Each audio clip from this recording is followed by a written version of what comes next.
பலன் எவ்வளவு இடங்கள் இருந்தாலும் என் சாம்பவபுரத்தில் இருக்கக்கூடிய சூரிய பகவான் பிரசித்தத்துக்கு உண்டான காரணம் கேட்க, கிருஷ்ண பரமாத்மாவுடைய மகனாகக்கூடிய சாம்பவன்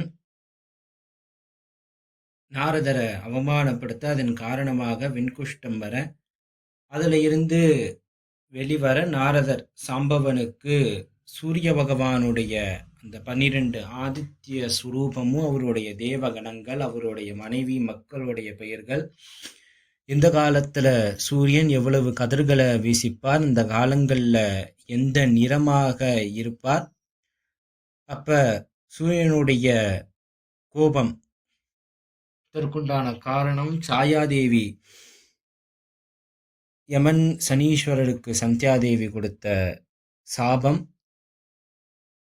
பிரம்மாவுடைய படைப்பிலிருந்து வந்த சூரியனுடைய பெருமிதம் அடைதல், தேவர்களுக்கு சூரியனுடைய மகிமையை சொல்லுதல்,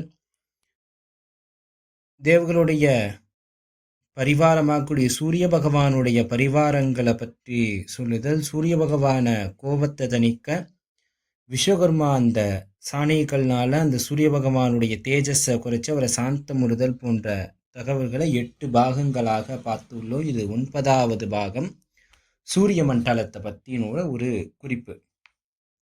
ஹிரண்ய கர்ப்பம்.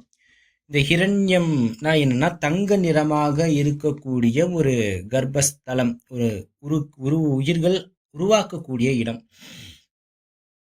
அந்த இடத்திலிருந்து சிறு கர்ப்பமாக வந்தது தான் வியோமா.